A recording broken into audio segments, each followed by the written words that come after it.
पिता माझा देव, पुत्र माझा तारक, आत्मा माझा कैवारी. पित्याचा गौरव, पुत्राचा गौरव, आत्म्याचा गौरव करा. पित्याचा गौरव, पुत्राचा गौरव, आत्म्याचा गौरव करा. पिता देतो प्रेम, पुत्र देतो शांती, आत्मा देतो कृपादान. पिता देतो प्रेम, पुत्र देतो शांती, आत्मा देतो कृपादान. पित्याचा गौरव, पुत्राचा गौरव, आत्म्याचा गौरव करा. पित्याचा गौरव, पुत्राचा गौरव, आत्म्याचा गौरव करा. पिता माझा स्वर्गी, पुत्र माझा साथी, आत्मा माझ्या अंतरी. पिता माझा स्वर्गी, पुत्र माझा साथी, आत्मा माझ्या अंतरी. पित्याचा गौरव, पुत्राचा गौरव, आत्म्याचा गौरव करा. पित्याचा गौरव, पुत्राचा गौरव, आत्म्याचा गौरव करा. आत्म्याचा गौरव करा. आत्म्याचा गौरव करा. धन्यवाद स्वर्गीय पिता, धन्यवाद स्वर्गीय पिता, धन्यवाद प्रभु येशू, धन्यवाद प्रभु येशू, धन्यवाद पवित्र आत्म्या, धन्यवाद. हा माझ्या प्रिय भावा आणि बहिणी, प्रत्येकाने आपले मुख कुडा आणि धन्यवाद देत राहा त्या परमेश्वरला. तो परमेश्वर आपल्या मुखातून धन्यवाद ऐकण्यासाठी आहे, त्याला धन्यवाद द्या, त्याची स्तुती करा. त्याचं लक्ष आपल्या सर्वांजवळ आहे, म्हणून आजचा दिवस त्या परमेश्वराने दिली आहे, म्हणून त्याला धन्यवाद द्या. पहा, तो परमेश्वर आपल्यावर अगणित प्रेम करतो. ही सृष्टी, हे सृष्टी त्याचा पुरावा आहे. हे आपण जेव्हा निसर्ग पाहतो, हे त्या परमेश्वराचा प्रेमाचा पुरावा आहे. त्या परमेश्वराने ही सृष्टी आपल्यासाठी निर्माण केली, म्हणून त्याला धन्यवाद द्या, त्याची स्तुती करा. हा सूर्याचा प्रकाश, ही शुद्ध हवा, हे पिण्यासाठी पाणी, हे सर्व त्या परमेश्वराची देणगी आहे. हे परमेश्वराने आपल्यासाठी निर्माण केलं, म्हणून त्याला धन्यवाद द्या, त्याची स्तुती करा. आतापर्यंत तुम्ही कधी परमेश्वराला धन्यवाद दिला नसेल. तुम्ही जेव्हा आता ह्या उकडत्या गरमीमध्ये तुम्हाला तहान लागली असता, तुम्ही पाणी मागता, परंतु ते पाणी पिताना आपल्याला कधीच आठवण होत नाही की हे पाणी जर आपल्याला आज मिळालं नसतं तर आपली तहान भागली नसती. ही तहान त्या पाण्याच्याद्वारे त्या परमेश्वराने आपल्याला भागवली आहे. तो आपल्याला वर्षाचे 12 महिने पाणी देतो. ते 4 महिने पाऊस पडतो, परंतु ते वर्षाच्या 12 महिने आपल्याला पाणी पुरतं. जमिनीत देखील ते पाणी आपल्यासाठी शुद्ध आणि चांगलं राहतं. ते चांगलं ठेवण्यासाठी तो परमेश्वर आपल्याला मदत करतो, म्हणून त्याला धन्यवाद, त्याची स्तुती करा. या सृष्टीमध्ये अनेक फळं झाडं आहेत, फुलं झाडं आहेत. ते फळं फुलं झाडं त्या परमेश्वराने आपल्यासाठीच निर्माण केलेली आहे. त्या परमेश्वराची इच्छा होती की आपण आनंदित राहावं, आपण खुश राहावं, म्हणून त्या परमेश्वराने आपल्याला हे झाड निर्माण करून दिलं. आज ह्या उकडत्या गरमीमध्ये तुम्ही आला असाल, त्या उकडत्या गरमीमध्ये जेव्हा तुम्हाला गरम होतं, तेव्हा तुम्हाला उन्हाचा त्रास होतो, तुम्ही एका झाडाखाली उभे राहता. त्या झाडाखाली तुम्हाला सावली मिळते आणि जो आनंद त्या झाडाखाली मिळतो, जर ते झाड त्या परमेश्वराने निर्माण केलं नसतं तर आपल्या सावळी कुठून मिळाली असती. म्हणून आज त्याला धन्यवाद द्या, त्याची स्तुती करा. जेव्हा जेव्हा तुम्ही झाडाखाली उभं राहता तेव्हा परमेश्वराला हात उंचा करून धन्यवाद द्या. सांगा त्या परमेश्वराला, होय प्रभू, तू माझ्यासाठी हे झाड निर्माण केलंस, म्हणून मी तुला धन्यवाद देतो. त्या झाडावर फळं आपल्याला तो खाण्यासाठी देतो. जेव्हा आपण बाजारामध्ये मार्केटमध्ये जातो, आपण पैसे देऊन फळं विकत घेतो, परंतु आतापर्यंत कोणी विचार केला नाही ते फळ कुठून आलं, ते फळ कुठल्या फॅक्टरीमध्ये बनत नाहीये. तो परमेश्वर त्या झाडावर निर्माण करतो आणि आपल्याला ते खायला मिळतं. म्हणून प्रत्येकाने आज धन्यवाद द्या, धन्यवाद द्या त्या परमेश्वराला. सांगा त्या प्रभूला, होय प्रभू येशू, तू माझ्यासाठी फळं निर्माण केली. होय परमेश्वरा, मी तुला धन्यवाद देतो. तू माझ्यासाठी फुलं निर्माण केलीस,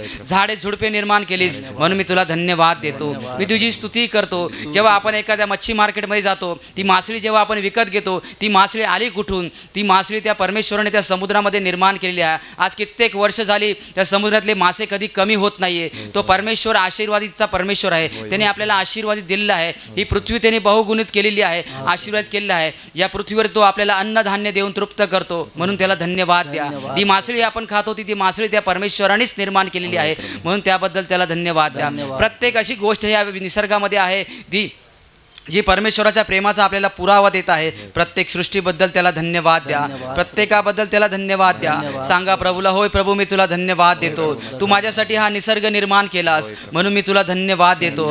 तुम्हाला हे सुंदर शरीर दिलेलं आहेस. आज आपल्या प्रत्येक शरीराच्या अवयवाबद्दल त्याला धन्यवाद द्या. ते शरीराचा अवयव त्यांनी कार्यरत ठेवलेला आहे. आपल्याला सुंदर 2 डोळे दिलेले आहेत त्याबद्दल त्याला धन्यवाद द्या. 2 हात दिलेले आहेत त्याला धन्यवाद द्या. कधी तुम्ही विचार केलाय जे हे आपल्याला हात नसते तर आज आपण त्या परमेश्वराजवळ हात उंच केले नसते. आज आपल्याला त्या परमेश्वराने 2 हात दिलेले आहेत, काम करण्यासाठी दिलेले आहेत, चालण्यासाठी पाय दिलेले आहेत, शरीरावर चांगली बुद्धी दिलेली आहे. ज्या बुद्धीने आपण चांगलं आणि वाईट ओळखू शकतो ती बुद्धी त्या परमेश्वराने आपल्याला दिलेली आहे म्हणून त्याला धन्यवाद द्या.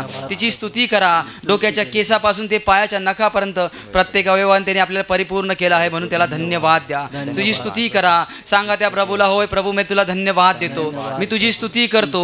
तू मला सुंदर शरीर दिलं म्हणून मी तुला धन्यवाद देतो. तू मला हात दिलेस त्याबद्दल तुला धन्यवाद देतो. तू मला पाय दिलेस त्याबद्दल मी तुझी स्तुती करतो. तू मला परिपूर्ण असं शरीर दिलं म्हणून मी तुला धन्यवाद देतो. धन्यवाद प्रभू येशू, धन्यवाद प्रभू येशू, धन्यवाद धन्यवाद धन्यवाद धन्यवाद. आता आपण त्या परमेश्वराला गाण्याद्वारे उंचावणार आहोत. सारी सृष्टि प्रभु की स्तुति गाए, सारी सृष्टि प्रभु की स्तुति गाए, सारी सृष्टि प्रभु की स्तुति गाए. पशु पक्षी प्रभु की स्तुति गाए, पशु पक्षी प्रभु की स्तुति गाए, पशु पक्षी प्रभु की स्तुति गाए. मिल मिल के हम प्रभु की स्तुति गाए, मिल मिल के हम प्रभु की स्तुति गाए, मिल मिल के हम प्रभु की स्तुति गाए. चलते चलते प्रभु की स्तुति गाए, चलते चलते प्रभु की स्तुति गाए, चलते चलते प्रभु की स्तुति गाए. ताली बजा के प्रभु की स्तुति गाए, ताली बजाते प्रभु की स्तुति गाए, ताली बजाते प्रभु की स्तुति गाए. हालेलुया प्रभु की स्तुति गाए, हालेलुया प्रभु की स्तुति गाए, हालेलुया प्रभु की स्तुति गाए, हालेलुया प्रभु की स्तुति गाए, हालेलुया प्रभु की स्तुति गाए. हा माझ्या प्रिय भावाने बहिणी, कुणीही गप्प राहू नका. धन्यवाद द्या त्या परमेश्वराला, स्तुती करा त्या परमेश्वराने. आणि काही वेळासाठी आठवण करा आपलं पूर्वीचं जीवन. त्या परमेश्वराने आपल्याला अंधकारातून बाहेर काढलेलं आहे. आपलं जीवन हे अंधकाराने भरलेलं होतं, परंतु त्या परमेश्वराची आपल्यावर दया झाली. त्याने आपल्याला त्याच्या पुत्राच्या राज्यात आणून ठेवलं, त्याबद्दल त्याला धन्यवाद द्या. त्याची स्तुती करा. नुसतं आणून ठेवलं नाही तर आपल्या जीवनातला त्याने अंधकार नाहीसा केला, आपलं जीवन प्रकाशित केलं आहे म्हणून त्याला धन्यवाद द्या. त्याची स्तुती करता. आतापर्यंत आपल्यापैकी प्रत्येकावर त्या परमेश्वराने अगणित असे उपकार केलेले आहे, त्याबद्दल त्याला धन्यवाद द्या. त्याची स्तुती करा. आपलं जीवन हे श्रापाने भरलेले होतं, आपण श्रापित जीवन जगत होतो, परंतु त्या परमेश्वराची आपल्यावर कृपा झाली. त्या प्रभू येशू ख्रिस्ताद्वारे त्याने आपले सर्व श्राप काढून त्याने आपलं जीवन आशीर्वादित केलेलं आहे म्हणून त्याला धन्यवाद द्या. त्याची स्तुती करा. आज जे जीवन आपण जगत आहोत, जे आनंद आपल्याला त्या परमेश्वराने दिलेला आहे त्या आनंदाबद्दल त्याला धन्यवाद द्या. त्याची स्तुती करा. आपण शांतीच्या शोधात होतो, आपल्याकडे सर्व काही होतं, परंतु आपल्या रात्रीची चांगली झोप लागत नव्हती, आपल्याला शांती नव्हती, आपल्या अंतःकरणात अशांती पसरली होती, परंतु त्या प्रभू येशू आपल्या जीवनात आला. त्याने आपल्या जीवनात आल्यानंतर आपल्या हृदयात शांती पाठवली आहे म्हणून त्याला धन्यवाद द्या. त्याची स्तुती करा. आपले सर्व रोग तो बरे करतो, आपले सर्व आजार तो काढून टाकलो, आपले सर्व दुःख तो प्रभू येशू काढून टाकतो म्हणून त्याला धन्यवाद द्या. त्याची स्तुती करा. तोच एकमेव मुक्तिदाता आहे, तो एकमेव आरोग्यदाता आहे आणि तोच एक शांतीदाता परमेश्वर आहे म्हणून त्याला धन्यवाद द्या. त्याची स्तुती करा. तोच एकमेव असा परमेश्वर आहे जो आपलं रक्षण करतो, कारण की तो रक्षण करता परमेश्वर आहे. तो प्रेमाचा सागर आहे, तो प्रेमी दाता आहे म्हणून त्याला धन्यवाद द्या. त्याची स्तुती करा. त्याच्या नावाला उंचावा. आता आपण गाण्याद्वारे त्या परमेश्वराला उंचावणार आहोत. धन्य धन्य येशू, धन्य धन्य येशू, धन्य धन्य येशू तुझे नाव. धन्य धन्य येशू, धन्य धन्य येशू, धन्य धन्य येशू तुझे नाव. जीवनदाता येशू, जीवनदाता येशू, जीवनदाता येशू तुझे नाव. जीवनदाता येशू, जीवनदाता येशू, जीवनदाता येशू तुझे नाव. मुक्तिदाता येशू, मुक्तिदाता येशू, मुक्तिदाता येशू तुझे नाव. मुक्तिदाता येशू, मुक्तिदाता येशू, मुक्तिदाता येशू तुझे नाव. आरोग्यदाता येशू, आरोग्यदाता येशू, आरोग्यदाता येशू तुझे नाव, आरोग्यदाता येशू, आरोग्यदाता येशू, आरोग्यदाता येशू तुझे नाव, शांतीदाता येशू, शांतीदाता येशू, शांतीदाता येशू तुझे नाव, शांतीदाता येशू, शांतीदाता येशू, शांतीदाता येशू तुझे नाव, रक्षण करता येशू, रक्षण करता येशू, रक्षण करता येशू तुझे नाव, रक्षण करता येशू, रक्षण करता येशू, रक्षण करता येशू तुझे नाव, प्रेमी दाता येशू, प्रेमी दाता येशू, प्रेमी दाता येशू तुझे नाव, प्रेमी दाता येशू, प्रेमी दाता येशू, प्रेमी दाता येशू तुझे नाव, धन्य धन्य येशू, धन्य धन्य येशू, धन्य धन्य येशू तुझे नाव, धन्य धन्य येशू, धन्य धन्य येशू, धन्य धन्य येशू तुझे नाव, धन्य धन्य येशू तुझे नाव, धन्य धन्य येशू तुझे नाव. पाहतो प्रभू येशू ख्रिस्त आपल्यासाठी स्वर्ग सोडून या जगात आला. पाहतो मानव रूप धारण करून आपल्या पृथ्वीवरती आला. आपण काही चांगलं काम केले नाही आहे, तर आपल्याकडे धन दौलत आहे म्हणून तो आला नाही आहे, तर आपलं पाप एवढं वाढलेलं होतं. आपण नरकाच्या दिशेने वाटचाल करत होतो. आपण दुःखात, आजारात, संकटात होतो. त्याच वेळेला योग्य वेळी तो प्रभू येशू आला आणि त्याने आपले सर्व आजार, सर्व दुःख, सर्व संकट स्वतःच्या शरीरावरती घेतले. पाप करून आपण या शरीराचा, आपल्या या शरीराचा नाश होणार होता, परंतु त्या परमेश्वराची इच्छा नव्हती की कोणाचाही नाश व्हावा. तर त्या परमेश्वराची इच्छा होती की आपण सर्वांचं तारण व्हावं, आपण वाचले जावे. म्हणून त्या प्रभू येशूनी आपलाच संपूर्ण शरीर त्या सैतानाच्या हाती दिलं आणि जो मार, जे फटके, जो त्रास आपल्याला होणार होतो, त्या परमेश्वराने आपल्याच्या स्वतःच्या शरीरावरती घेतला. त्याच्या शरीराकडे पहा. त्याच्या शरीरावर चापकाचे जेव्हा जेव्हा फटके पडत होते, त्याच्या शरीरातून रक्त आणि मांस बाहेर पडत होतं. ते फटके आपल्याला पडणार होते, कारण की आपण पाप करून सैतानाचं ऐकत होतो. सैतान आपल्याला नरकात जाऊन ते फटके मारणार होता, परंतु तो प्रभू येशू आला आणि त्यांनी सैतानाला सांगितलं, ही सर्व मानवजात माझी आहे, ह्यांना तू सोडून दे. जे काय मारायचे फटके ते मला मार. आणि प्रत्येक फटका जेव्हा त्याच्या शरीरावर पडत होता, त्याला असह्य वेदना होत होता, परंतु त्याचं प्रेम पहा. त्याने आपल्याला वाचवण्यासाठी सर्व काही सहन केलं. म्हणून त्याला धन्यवाद द्या, त्याची स्तुती करा. जेव्हा आपल्याला एखादा कोण मदत करतो तो आपण त्याला थँक्यू बोलतो, परंतु त्या परमेश्वराने आपल्याला मदत नाही केली, तर आपल्यासाठी स्वतःचा प्राण दिला. त्या प्रभू येशूला धन्यवाद द्या. तो स्तुतीस पात्र परमेश्वर आहे. आपल्याला आपले आई वडील वाचवणार नाही, तर तो प्रभू येशू आपल्याला वाचवण्यासाठी आला. ते आपल्यासाठी दुःख भोगले, यातना भोगल्या, आपल्यासाठी छळ, अपमान, निंदा त्यांनी सर्व काही सहन केली. म्हणून त्याला धन्यवाद द्या, त्याची स्तुती करा. प्रत्येकाने मुख उघडून सांगा, होय प्रभू येशू, तू माझ्यासाठी या पृथ्वीवरती आलास. मी पाप केलं होतं म्हणून तू आलास आणि मला पापवलं, तू वाचवलंस, म्हणून मी तुला धन्यवाद देतो, तुझी स्तुती करतो. मी नरकाची वाटचाल चालत होतो, परंतु मला त्या नरकाच्या अग्नीतून तू बाहेर काढलंस. तू स्वतःचं पवित्र रक्त सांडून माझी सर्व पाप तुझ्या रक्ताने पुसलीस, म्हणून मी तुला धन्यवाद देतो. म्हणून मी तुझी स्तुती करतो. आज मी तुला नतमस्तक होऊन तुला धन्यवाद देतो की तू माझ्यासाठी स्वतःचा प्राण दिलास, माझ्यासाठी तू स्वतःचं रक्त वाहिलंस. होय माझ्या प्रिय भावानो आणि बहिणीनो, प्रत्येकानं आपलं मुख उघडा आणि त्या जिवंत परमेश्वराला धन्यवाद द्या. सांगा त्या प्रभूला, होय प्रभू येशू, मी तुला धन्यवाद देते, मी तुझा धन्यवाद देतो, मी तुझी स्तुती करतो.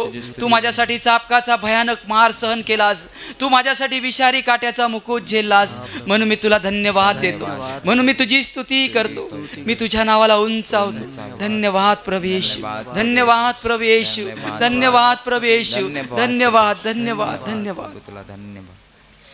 गाऊन स्तुती प्रभू ख्रिस्ताची, आनंद नाचून गाऊया. गाऊन स्तुती प्रभू ख्रिस्ताची, आनंद नाचून गाऊया.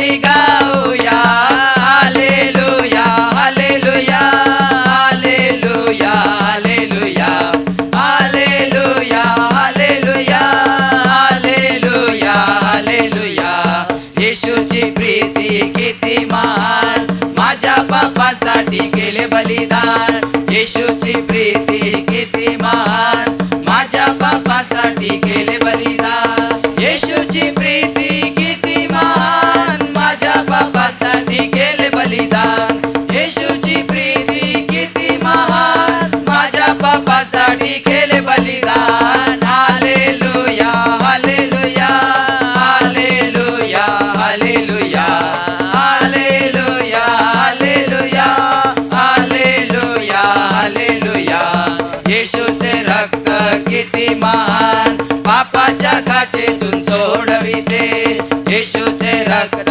किती महान पापाच्या काचेतून सोडविते येशूचे रक्त किती महान पापाच्या काचेतून सोडविते येशूचे रक्त किती महान पापाच्या काचेतून सोडविते हालेलुया हालेलुया हालेलुया हालेलुया हालेलुया हालेलुया हालेलुया हालेलुया येशूचे सामर्थ्य किती महान सैतानी पाशातून सोडविते येशूचे सामर्थ्य किती महान सैतानी पाशातून सोडविते येशूचे सामर्थ्य किती महान सैतानी पाशातून सोडविते येशूचे सामर्थ्य किती महान सैतानी पाशातून सोडविते हालेलुया हालेलुया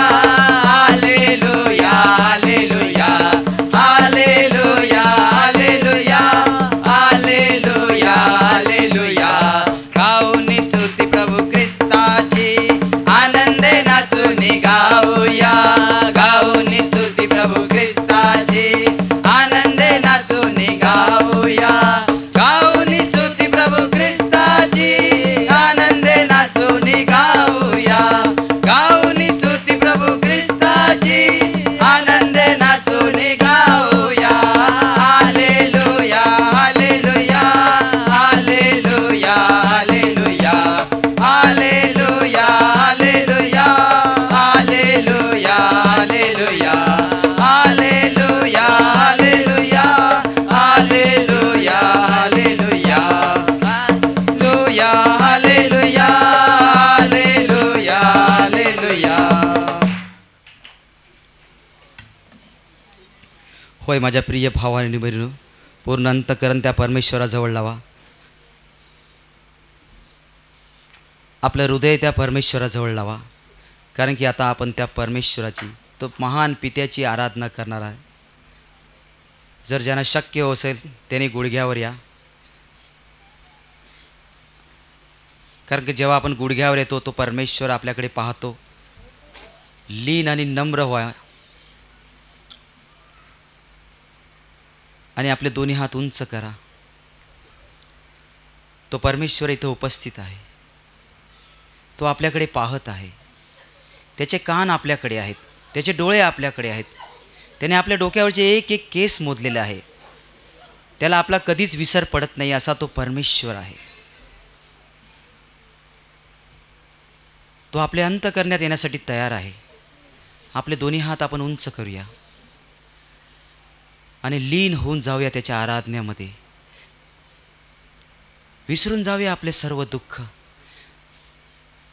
अंतकरण त्या परमेश्वराजवळ लावा.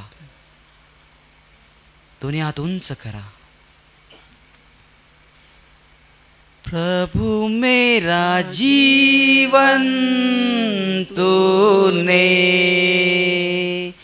कितनी आशीषों से भरा. प्रभु मेरा जीवन तूने कितनी आशीषों से भरा. इसलिए मैं कहता हूँ कि तुझसे प्यार मुझे, इसलिए मैं कहता हूँ कि तुझसे प्यार है मुझे। और ऊंचा ऊंचा तेरा नाम भी, और ऊंचा ऊंचा तेरा नाम भी। प्रभु मेरा जीवन तूने कितनी आशीषों से भरा। प्रभु मेरा जीवन तूने कितनी आशीषों से भरा। इसलिए मैं कहता हूँ कि तुझसे प्यार है मुझे। इसलिए मैं कहता हूँ कि तुझसे प्यार है मुझे। और ऊंचा ऊंचा तेरा नाम भी, और ऊंचा ऊंचा तेरा नाम भी।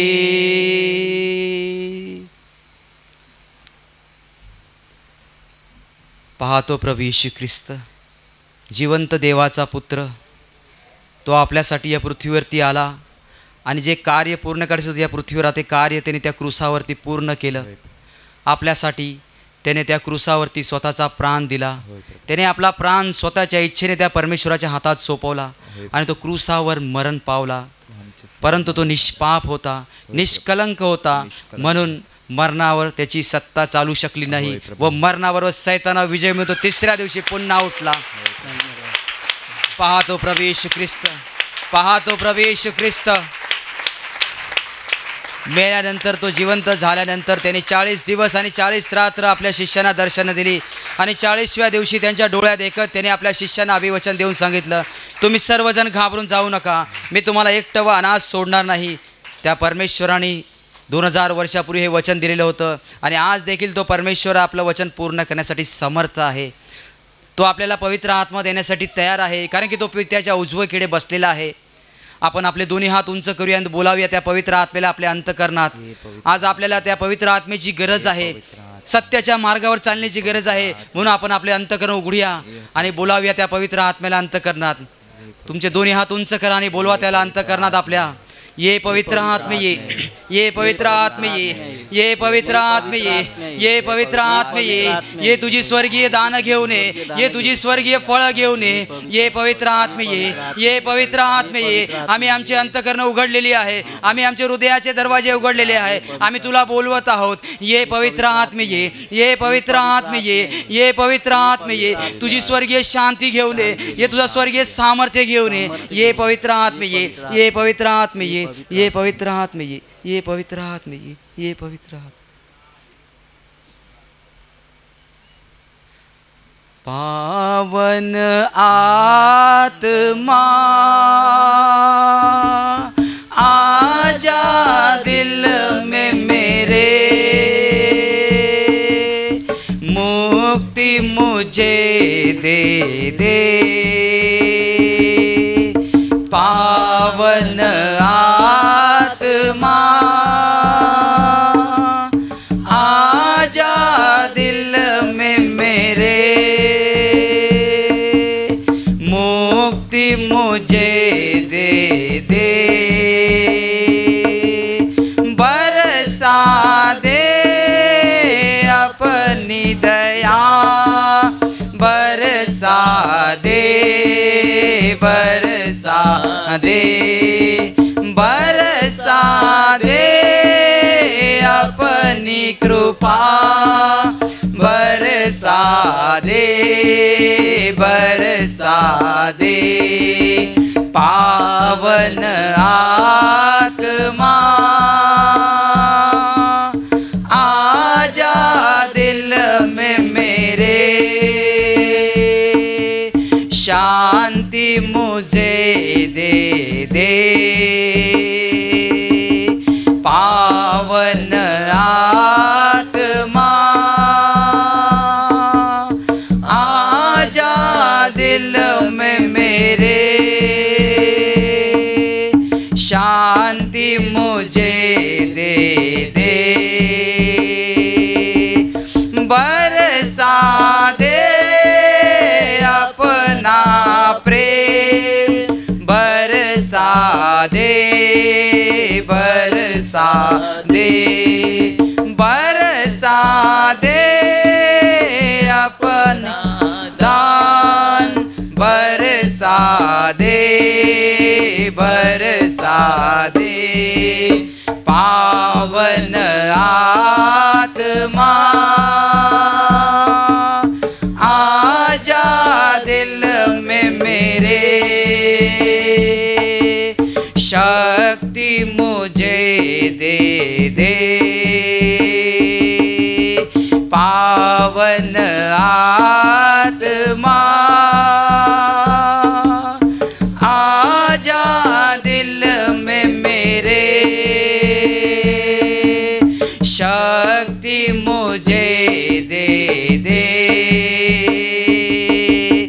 पावन आत्मा, आजा दिल में मेरे, मुक्ति मुझे दे दे, पावन आत्मा, आजा दिल में मेरे, मुक्ति मुझे दे दे, मुक्ति मुझे दे दे,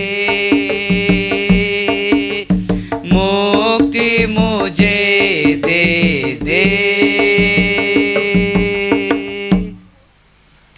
धन्यवाद स्वर्गीय पिता, धन्यवाद स्वर्गीय पिता, धन्यवाद प्रभु यीशु, धन्यवाद प्रभु यीशु, धन्यवाद पवित्र आत्मा, धन्यवाद धन्यवाद धन्यवाद धन्यवाद।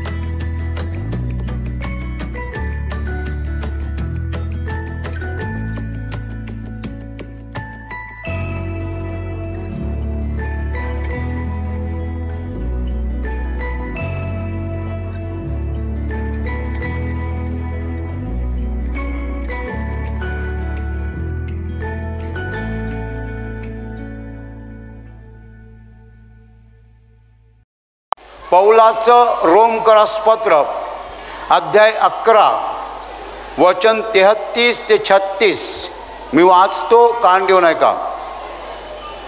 हा देवाच्या बुद्धीची व ज्ञानाची संपत्ती किती अगाध आहे, त्याचे निर्णय किती गहन आणि त्याचे मार्ग किती अगम्य आहेत। प्रभूचे मन कोणी ओळखले आणि त्याचा मंत्री कोण होता? त्याला प्रथम देऊन त्याची फेड करून घेईल असा कोण आहे? कारण सर्व काही त्याच्याच पासून, त्याच्याच द्वारे व त्याच्याच प्रित्यर्थ आहे। त्याला युगानुयुग गौरव असो, आमेन। हालेलुया, हालेलुया। माझ्या प्रिय भावांनो आणि बहिणींनो, पौल एक मोठं रहस्य प्रगट करत आहे। ज्ञानाचा एक खजिना आपल्यासमोर उघडत आहे. तो सांगतोय की हा देवाच्या बुद्धीची व ज्ञानाची संपत्ती किती अगाध आहे. अगाध आहे म्हणजे मोठी आहे. परमेश्वराकडे जे ज्ञान आहे आणि परमेश्वराकडे जी बुद्धी आहे ती किती प्रचंड आहे. त्याचे निर्णय किती गहन व त्याचे मार्ग किती अगम्य आहेत. प्रभूचे मन कोणी ओळखले आणि त्याचा मंत्री कोण होता, देवाचा सल्लागार कोण होता, त्याला प्रथम देऊन फेड करून घेईल असं कोण आहे, म्हणजे देवाला लोन देईल असं कोण आहे, देवाला कर्ज देईल असं कोण आहे. कारण सर्व काही त्याच्याच पासून, त्याच्याच द्वारे व त्याच्याच प्रित्यर्थ आहे. त्याला युगानुयुग गौरव असो. आमेन. हालेलुया, हालेलुया, हालेलुया. माझ्या प्रिय भावांनो आणि बहिणींनो, कोणी विश्वास ठेवो व न ठेवो, परंतु बायबल स्पष्टपणे सांगतं की देवाकडे प्रचंड ज्ञान आहे आणि प्रचंड बुद्धी आहे.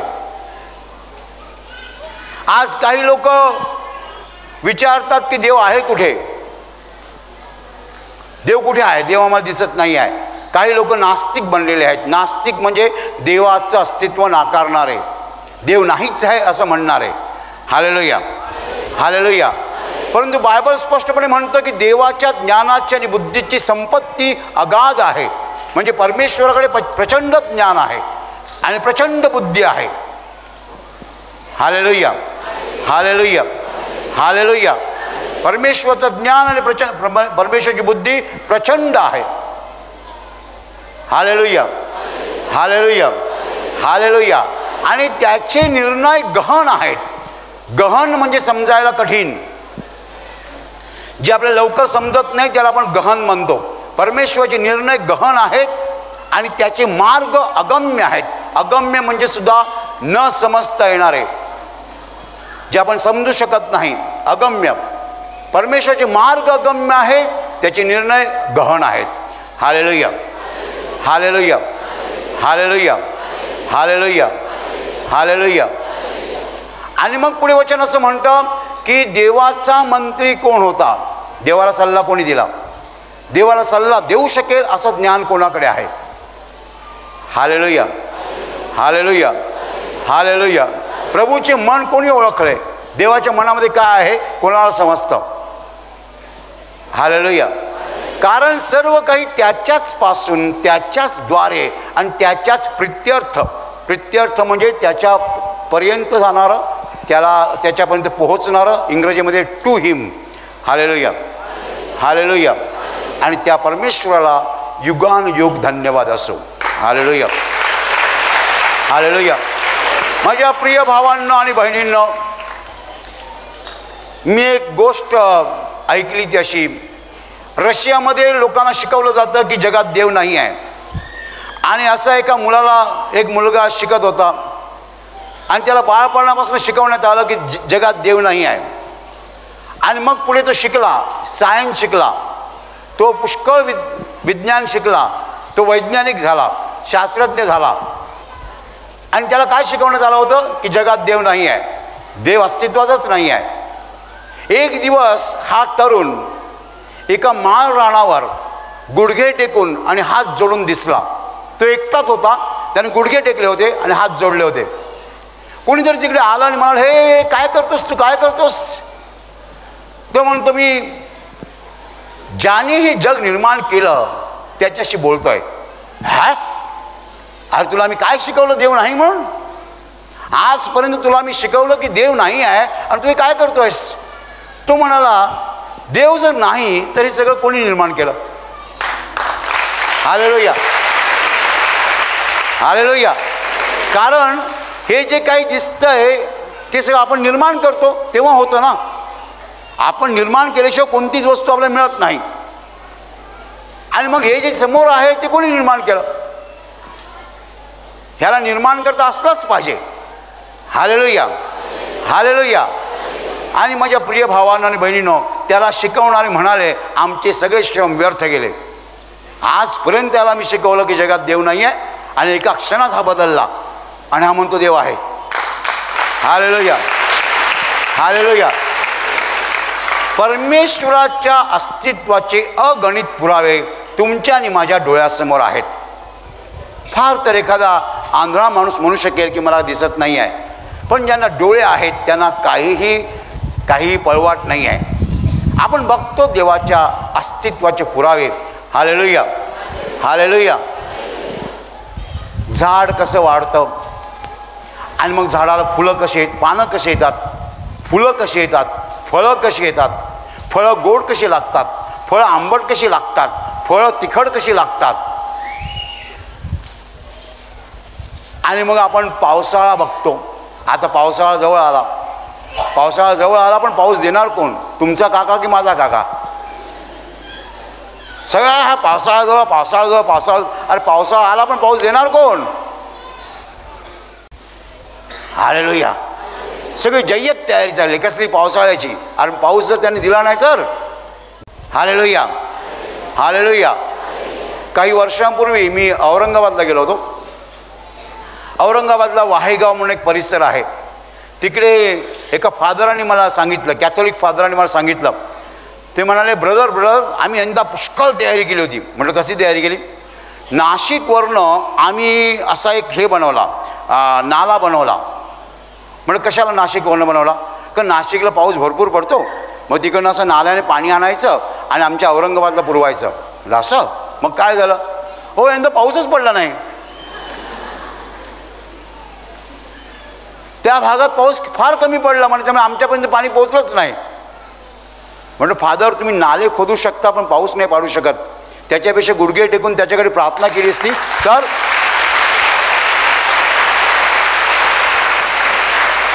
आणि ज्या वर्षी आमची प्रार्थना सभा तिकडे झाली त्या वर्षी तिकडे भरपूर पाऊस पडला.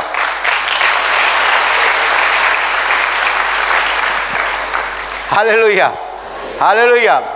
माझ्या प्रिय भावांनो आणि बहिणींनो, निसर्गाचा आम्ही अभ्यास करत नाही. आणि जे निसर्गाचा नीट अभ्यास करतात ते कधीही म्हणणार नाहीत की देव अस्तित्वात नाही आहे.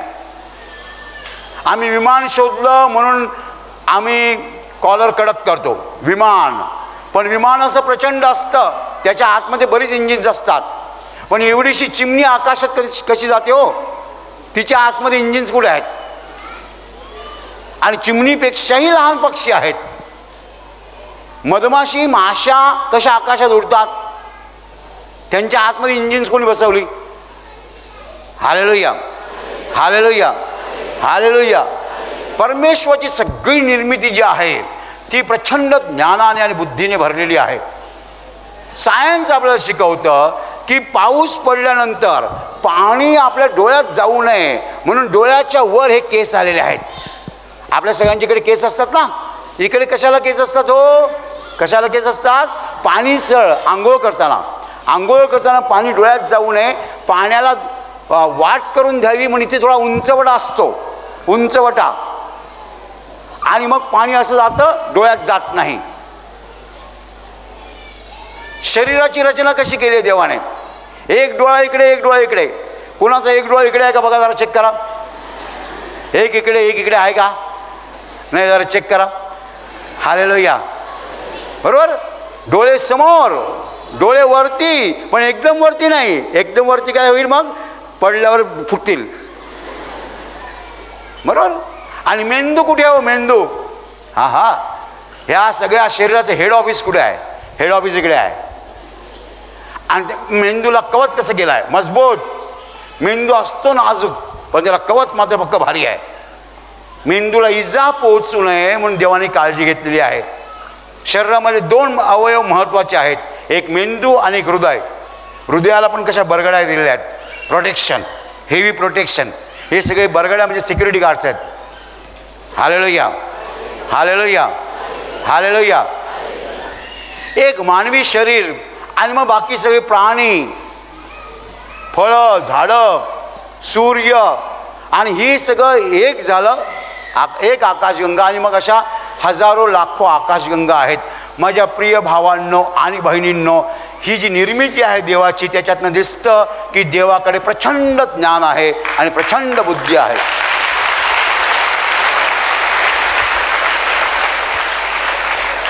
माणसाला कधी कधी वाटतं की माझ्याकडे फार बुद्धी आहे, शिकलेला माणूस स्वतःला फार शहाणा समजतो. तो दिवसा टाय सूट बूट घालतो आणि रात्री झोपल्यावर उजवा हात कुठे डावा हात कुठे त्यांना माहीत नाही. बरोबर. सकाळी उठल्यावर रात्री झोपल्यावर माणसाचं शहाणपण, माणसाची बुद्धिमत्ता अतिशय मर्यादित आहे. परंतु तेवढ्यावरनं माणूस फार मिरवतो. देवाच्या ज्ञानापुढे, देवाच्या शहाणपणापुढे आपण काही नाही आहोत. काही लोकांना मी म्हणतो तुम्हाला एवढी बुद्धी आहे ना, एवढी बुद्धी आहे ना, मग तुम्ही दूध बनवून दाखवा. नाही जमत आहे ना. दुधाला काय लागतं मी देतो तुम्हाला. गवत देतो, पेंडा देतो, पाणी देतो, म्हशीचं सगळं खाणं देतो. खुराक म्हणतात त्याला, खुराक. म्हशीचा खुराक देतो. तुम्ही मशीनमध्ये टाका आणि दूध बनवून दाखवा. नाही जमत आहे ना. मोबाईल बनवता येतो पण दूध बनवता येत नाही. हालेलुया. मी तुम्हाला गव्हाचं पीठ देतो, तुम्ही हापूसचा आंबा बनवून दाखवा. नाही बनवता येत. देवाने जे निर्माण केलेलं त्यातलं काहीच आपल्याला बनवता येत नाही आहे. आणि देव कोणी गुप्तपणे निर्माण करतो का? गुप्तपणे देव निर्माण करतो का? देव आंबा कुठेतरी गुपित ठिकाणी निर्माण करतो का? नाही हो. आपल्या डोळ्यासमोर निर्माण करतो. देव आपल्या डोळ्यासमोर आंबा निर्माण करतो, तरी आपल्याला कॉपी करता येत नाही. म्हैस दूध कुठे निर्माण करते? कुठे लपून छपून निर्माण करते का? म्हशीच्या पोटामध्ये देव आपल्या डोळ्यासमोर दूध निर्माण करतो, तरी आपण कॉपी करू शकत नाही. कॉपी करू शकत नाही आपण. हालेलुया, हालेलुया, हालेलुया. माझ्या प्रिय भावांना आणि बहिणींनो, निसर्गाचा जर आपण नीट अभ्यास केला, जगामध्ये किती प्रकारची फुलं आहेत, किती प्रकारची फळं आहेत, किती प्रकारचे प्राणी आहेत आणि आणि आणि किती प्रकारचे मासे आहेत. हां, मांसाहारी लोकांच्या तोंडाला पाणी सुटेल. Hallelujah, hallelujah. हां, आणि मग माणसाचं शरीर आणि माणसाचं जीवन सगळ्याचा जर नीट विचार केला तर आपल्याला समजतं, ज्याने हे सगळं निर्माण केलेलं आहे त्याची बुद्धी अमर्याद आहे. हालेलुया. त्याची बुद्धी अमर्याद आहे, त्याचं ज्ञान अमर्याद आहे. किती प्रकारचे प्राणी आहेत, किती प्रकारचे सगळं आहे आणि त्याच्यामध्ये वैशिष्ट्य आहे सगळं. Everything is special. प्रत्येक गोष्ट स्पेशल आहे. आपण फणस बघतो, फणस बाहेरून काटे असतात, बरोबर. तुम्ही सांगाल हे काटेरी काय, काटे काटे काटे. अरे काटे पण कापून बघा आतमध्ये काय असतं. हालेलुया, हालेलुया, हालेलुया. देवाने निर्माण केलेलं फळ आहे. माझ्या प्रिय भावांनो आणि बहिणींनो, हे स्पष्ट आहे की देवाचं ज्ञान आणि देवाची बुद्धी मानवी कल्पनेपलीकडची आहे. अगाध आहे, प्रचंड आहे. कल्पना करता येणार नाही, तुलना करता येणार नाही. एवढं ज्ञान आणि एवढी बुद्धी देवापाशी आहे. Hallelujah, hallelujah. त्याचे निर्णय किती गहन आणि त्याचे मार्ग किती अगम्य आहेत. देवाचे निर्णय किती गहन आहेत आणि देवाचे मार्ग किती अगम्य आहेत. माझ्या प्रिय भावांनो आणि बहिणींनो, परमेश्वर एखादा निर्णय का घेतो हे आम्हाला समजत नाही. किती वेळा आम्ही बुचकळ्यात पडतो, देवाने असं का केलं. Hallelujah, hallelujah. एखादा माणूस दुसऱ्याला सांगतो किंवा एखादी बाई सांगते, विशेषतः, काय ग तुला मुलीच का, एक पण मुलगा नाही का. बिचारी लाज वाटते, बिचारी लाज वाटते. काय करणार. काय ग तुला नुसते मुलीच का, एक पण मुलगा नाही का. आणि मग हिचं लग्न होतं आणि हिला पण मुलीच होतात, बरोबर. देव म्हणतो असं बोलली का, मग मी बघतो. ही असं बोलते का, मग मी बघतो, मी बघून घेतो. आणि हिचं लग्न झाल्यावर मग काय होतं, हिला पण मुलीच होतात. हालेलुया. त्याचे निर्णय गहन आहेत. Hallelujah, hallelujah. परमेश्वराचे निर्णय गहन असल्यामुळे लोक देवाला समजू शकत नाहीत. का बरं माणसं देवाला समजू शकत नाहीत? कारण देवाचे निर्णय गहन आहेत, समजायला कठीण आहेत. देवाचे निर्णय गहन आहेत, समजायला कठीण आहेत. देव अमुक गोष्ट का करतो त्याला 1000 कारणं असतात. देव एखादी गोष्ट करतो त्याला 1000 कारणं असतात. Hallelujah, hallelujah. काही वर्षापूर्वीची गोष्ट आहे. मी एके ठिकाणी प्रार्थनेला गेलो होतो आणि मी अशा काही लोकांना उभं केलं होतं प्रार्थनेला. एक पहिला तरुण होता, त्याला मी सांगितलं हात जोड आणि डोळे बंद कर. त्याने हात जोडले पण डोळे उघडे ठेवले. मी म्हटलं डोळे बंद कर, डोळे बंद कर. ऐकतच नाही. मग मी कंटाळलो. मी त्याच्या डोक्यावर हात ठेवले, हात ठेवला असा, हात काढला, दुसऱ्याच्या डोक्यावर हात ठेवला. ह्याने डोळे बंद केलेच नाहीत. तर मी मनात विचार केला हा कसा पडणार, डोळे बंद केलेच नाहीत कसा पडणार.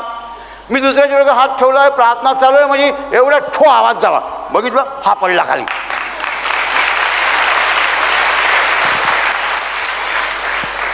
मी ताबडतोब हेड ऑफिसला कॉन्टॅक्ट केला. मी देवाला म्हटलं ह्याने डोळे बंद केले नव्हते, मग हा पडला कसा. देव मला म्हणाला तो डोळे का बंद करत नव्हता, कारण त्याला माझा स्पर्श झाला होता. त्याला कळत नव्हतं तू काय बोलतोयस. तो ऑलरेडी माझा स्पर्श झाला होता आणि त्या भानात तो पडलेला आहे.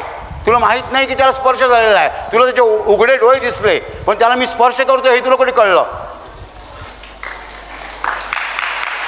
हालेलुया, हालेलुया, हालेलुया. देवाचे निर्णय गहन आहेत, त्याचे मार्ग अगम्य आहेत, आपल्याला समजत नाहीत ते. एखादं वाईट माणूस, हा प्रश्न सगळेच विचारतात. ब्रदर आम्ही एवढे चांगले वागतो पण आमच्या जीवनात दुःख आहेत.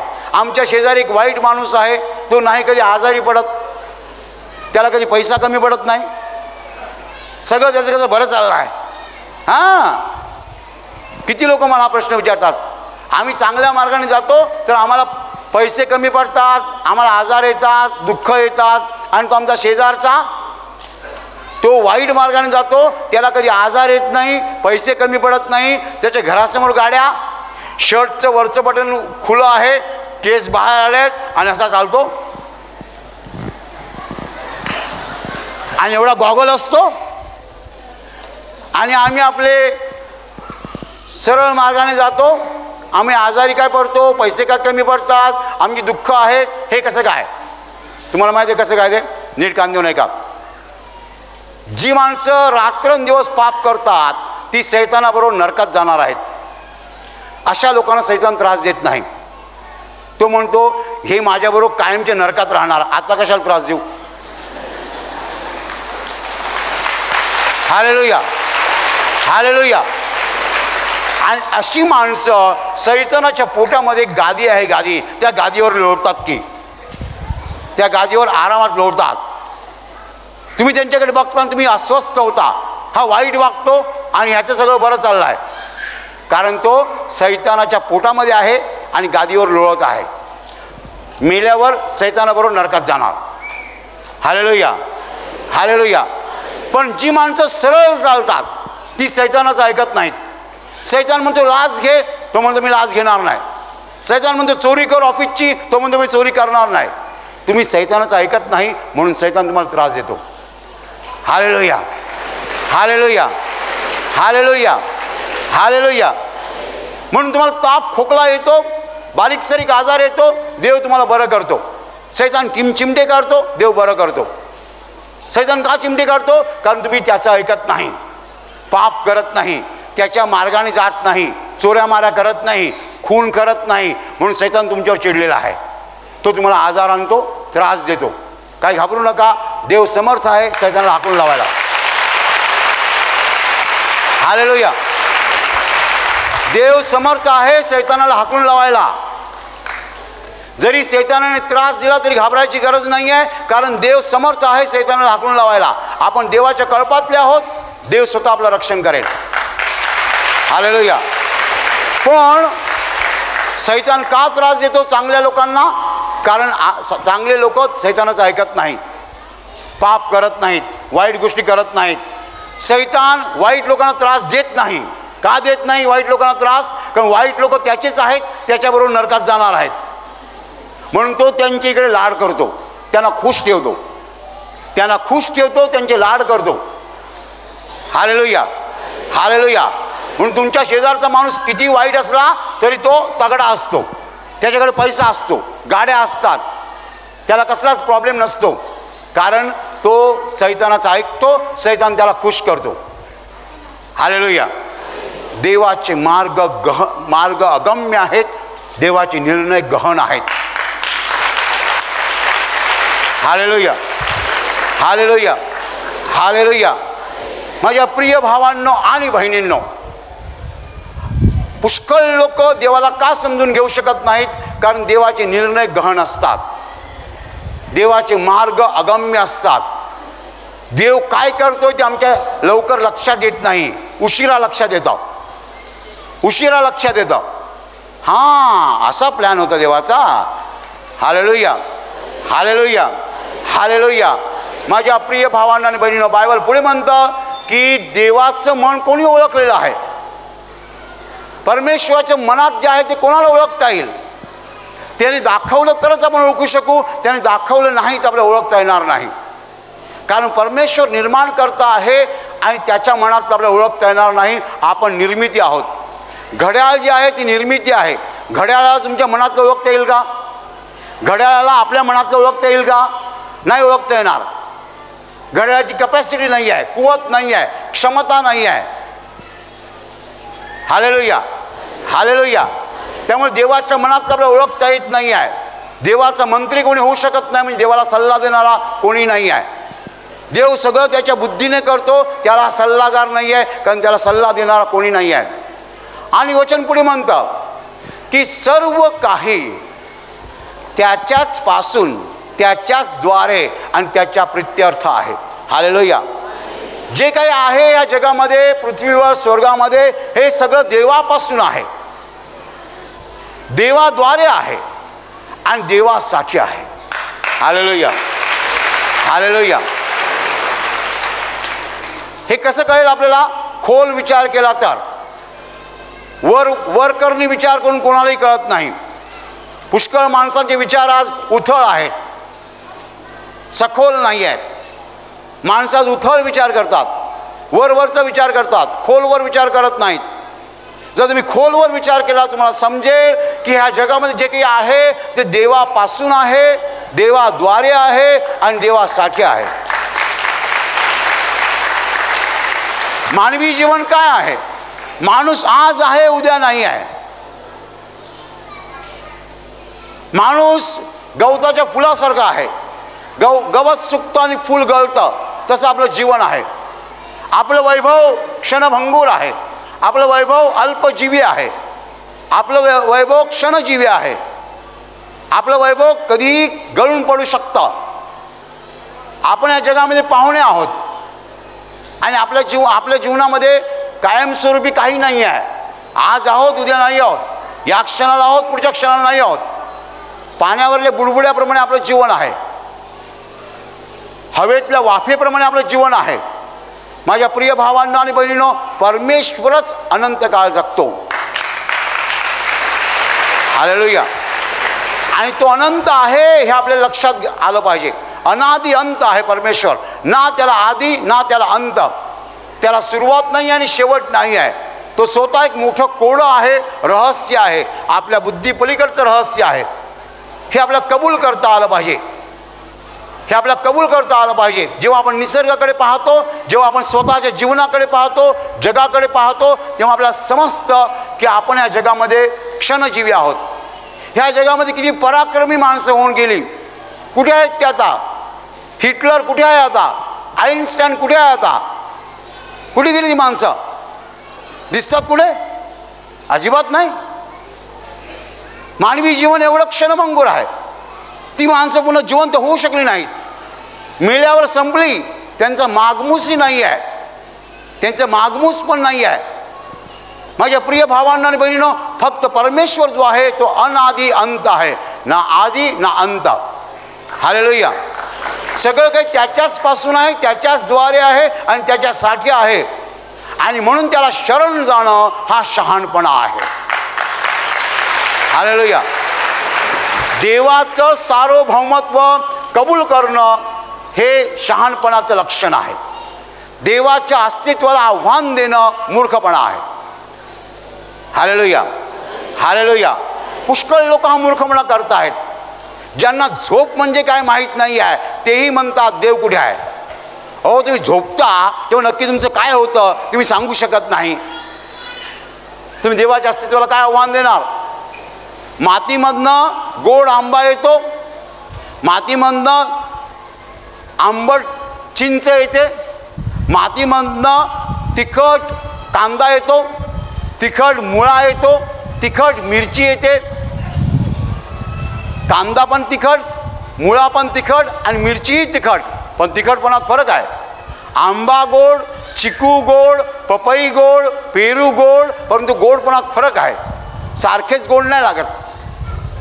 आजी सफरचंद पण गोड असतं, पण कोणी सांगणार नाही ते गोड फळ आहे म्हणून.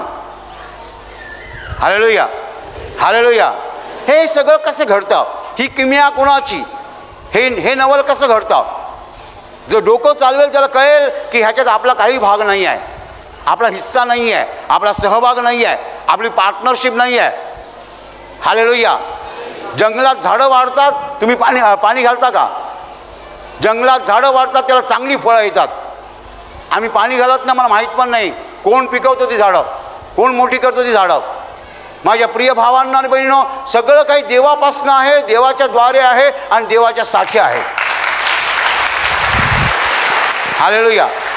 माणूस ज्या काही हुशाऱ्या करतो, उड्या मारतो, त्या सगळ्या तकलादू आहेत, त्या नगण्य आहेत, अर्थहीन आहेत, त्याला अर्थ नाही आहे. माणसाची मिजास, माणसाचा अहमपणा, माणसाचा गर्व हा निरर्थक आहे. माणसाला समजत नाही आहे की त्याला काही अस्तित्व नाही आहे. देवाशिवाय आपल्या अस्तित्वाला काही अर्थ नाही आहे. हालेलुया. कोणताच माणूस सांगू शकत नाही मी आता झोपतो, मी नंतर उठेन. अहो झोपल्यावर काय होतं तुम्हाला कळत नाही, तुम्ही काय गॅरंटी देणार उठण्याची. बरोबर. एक माणूस रात्री 9-11ला झोपला, सकाळी 5ला उठला, त्याला विचारा 2 वाजता तुझा उजवा हात कुठे होता. रात्री 3 वाजता तुझा डावा पाय कुठे होता. माहीत नाही. एवढं कशाला. मी नेहमी सांगतो, तुम्ही दुपारी जेवलात, आता जेवण नक्की पोटात कुठे आहे कोणाला सांगता येईल. कुणालाही नाही. जगातल्या एकाही माणसाला सांगता येणार नाही. झोपण चॅलेंज आहे. तुमच्या पोटामध्ये अन्न कुठे फिरतं आहे तुम्हाला माहीत नाही. का माहीत नाही. तुमच्या मेंदूला माहीत नाही. म्हणून मेंदूला माहीत असतं तुम्ही सांगितलं असतं. काल दुपारी 3 वाजता तुम्ही कुठे होतात तुम्ही सांगू शकता, कारण मेंदूला माहीत आहे. कारण मेंदूला माहीत आहे, स्मरणशक्ती आहे, मग आपण सांगू शकतो. पण आता पोटामध्ये अन्न कुठे फिरतं आहे ते कोण सांगू शकेल. कोणीच नाही सांगू शकत. एक तर तुम्ही मशीन लावा आणि आतमध्ये चेक करा, नाही तर पोट कापून बघा, गावठी पद्धत. बरोबर. पण असं न बघता सांगता येणार नाही. का सांगता येणार नाही. कारण मेंदूलाही माहीत नाही आहे. मग ते पोटामध्ये अन्न कंट्रोल कोण करतं. कोण कंट्रोल करतं. कोण करतं सांगा. कोणाला माहीत आहे. मेंदू कंट्रोल करत नाही तर कोण करतं. पोटामध्ये अन्न फिरतं आणि 4 तास फिरतं. इकडनं पुण्याला जायला किंवा नाशिकला जायला 4 तास लागतात. 4 तास अन्न पोटात फिरतं तेव्हा ते पचतं. पचण्यासाठी 4 तास लागतात. या 1 चौरस फूट याच्यामध्ये एरियामध्ये अन्न 4 तास फिरतं. तेवढ्यात बस 200 किलोमीटर जाते. खरं ते आकडे खरे आहेत सगळे. बस 200 किलोमीटर अंतर कापते, तेवढ्यामध्ये आपल्या पोटामध्ये अन्न 4 तास फिरतं 1 फूट बाय 1 फूट अंतरात, आणि मग ते अन्न पचतं, त्याचं रक्तात रूपांतर होतं. हालेलुया, हालेलुया, हालेलुया, हालेलुया, हालेलुया. आणि हे सगळं कसं होतं कोणालाच माहीत नाही. कंट्रोल कोणाचा आहे कोणालाच माहीत नाही. देवाचे निर्णय किती गहन आणि त्याचे मार्ग किती अगम्य आहेत, आमच्या बुद्धी पलीकडचे आहेत. हे सगळं देव घडवून आणतो. म्हणून आपण बऱ्या बोलाने देवाचं अस्तित्व मान्य करूया, बऱ्या बोलाने देवाला शरण जाऊया, बऱ्या बोलाने त्याची आराधना करूया. त्याचा आपला शहाणपणा आहे. वेड्यासारखं देवाच्या अस्तित्वाला आपण आव्हान देऊ शकत नाही. Hallelujah, hallelujah.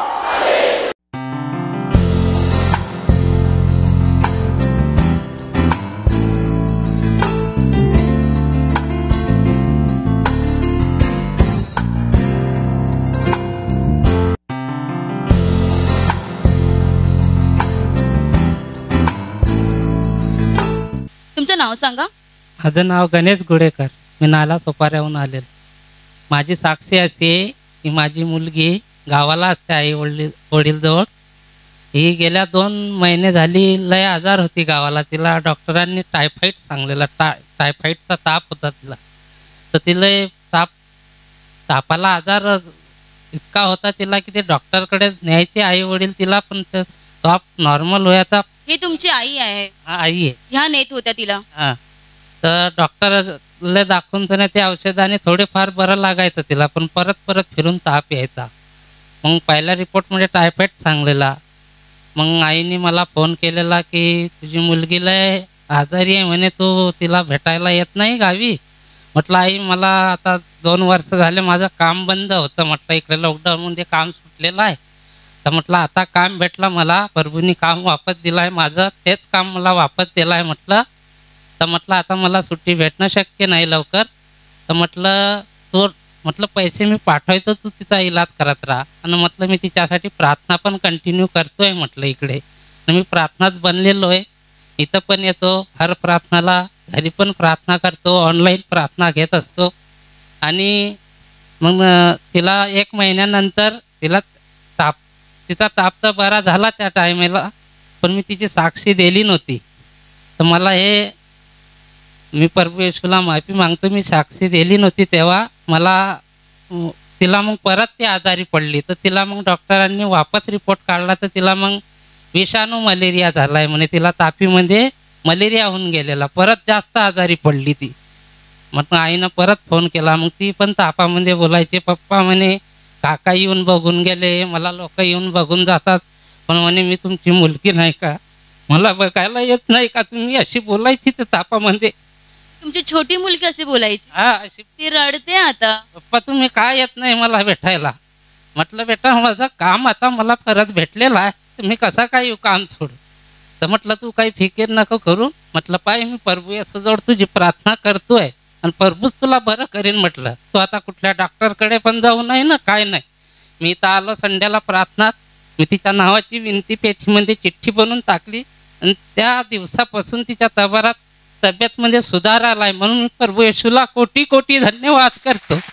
ज्या दिवशी तुम्ही ते प्रार्थना विनंती लिहून टाकली, तिच्यासाठी प्रार्थना केली, त्या दिवसापासून तिच्या तब्येतीमध्ये सुधारणा होत गेली. हो, त्याच दिवसापासून तिच्या तब्येतमध्ये फरक पडला. आणि मला टाईम नव्हता प्रभू, पण तूच तिला बरं कर, मला टाईम नाही म्हटलं माझ्या मुलगीला बघायला जायला. प्रभूने तुमच्या मुलीला बरं केलेलं. हा, बरं केलं. तू सांग तुझं नाव काय आहे? लक्ष्मी गणेश गुडेकर. तू का रडते? तुला काय झालं होतं? तुला काय त्रास होत होतं? नाही. ताप आला होता तुला? हाव. आणि त्यावेळेस पप्पा तुला भेटायला येऊ शकत नव्हते? नाही. त्याच्यात तुला जास्त दुःख होत होता. हा. पण पप्पाने तुझ्यासाठी इथे प्रार्थना विनंती लिहून टाकली, येशूकडे ते प्रार्थना करत होते. हा. मग त्याच्याने तू बरी झाली. हाव. आता ताप नाही आहे? नाही. कोणी तुला बरं केलं? येशूनी. येशूने बरं केलं आहे. ज्यावेळेस ही तुमची नात आजारी होती त्यावेळेस तुम्ही तिचं सर्व काही सांभाळ करत होते? आम्ही सांभाळ करत होते, पण सांभाळ करणारे पिता परमेश्वर होते. प्रभू तिचा सांभाळ करत होता आणि देवानेच तिला पूर्णपणे बरं केलेला.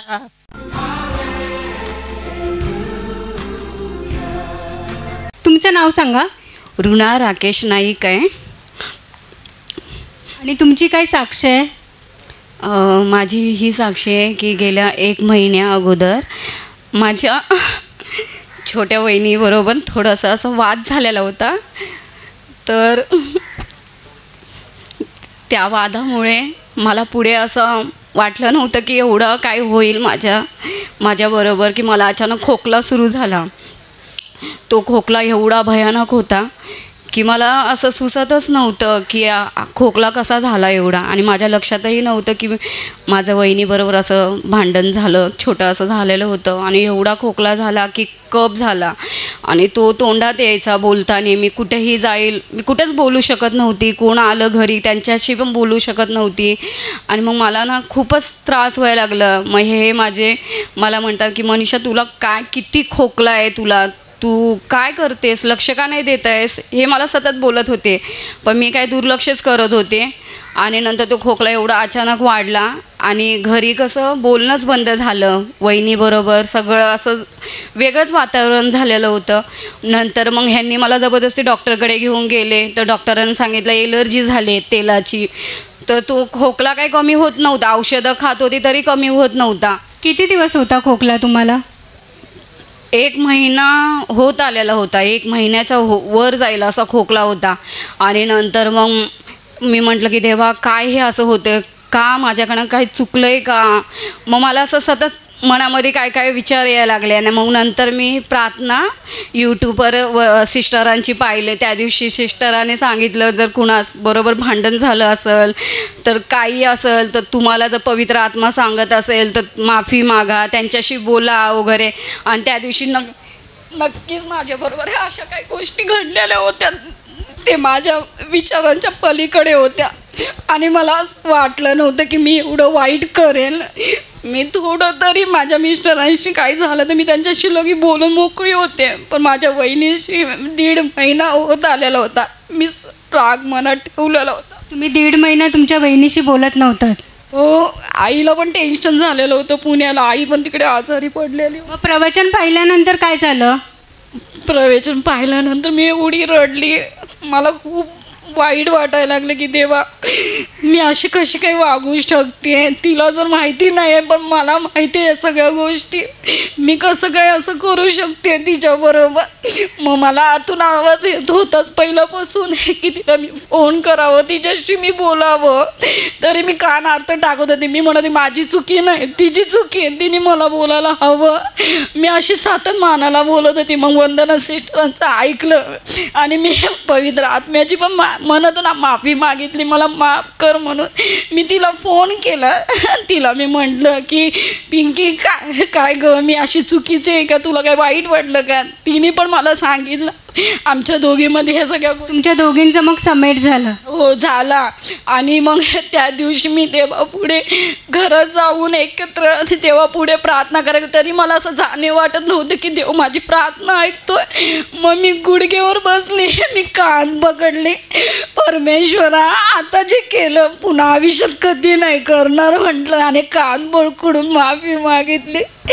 त्या क्षणी माझा 1.5 महिन्याचा खोकला भयानक तो निघून गेला. म्हणजे ज्यावेळी तुमच्या बहिणीबरोबर समेट झाला, पवित्र आत्म्याच्या प्रेरणेने तुम्ही तिला फोन केलात आणि त्याच संध्याकाळी तुमचा खोकला एक महिन्याचा खोकल्याचा त्रास निघून गेला. हो, 1 महिन्याचा खोकला निघून गेला. एवढा असं वाटत होतं की आता पुढच्या टायमाला डॉक्टर गेले ते मला आता म्हटलं देवा असं काय होऊ देऊ नको, मला लवकरच काहीतरी सांग, दाखव. मग देवाने ह्या सगळ्या गोष्टी दाखवल्या. मग मी देवाला प्रार्थना केली, मी खूप माफी मागितली. मग कुठं मला स्पर्श झाला, मला असं जाणीव झाली की देवाने ऐकलं म्हणून माझं. आणि तेव्हापासून आतापर्यंत काही नाही त्रास. आता प्रभूने यांचा खोकल्याचा 1 महिन्याचा त्रास काढून टाकला, म्हणून तुम्ही सर्वांनी जोराने टाळ्या वाजवून प्रभू येशूला धन्यवाद द्या.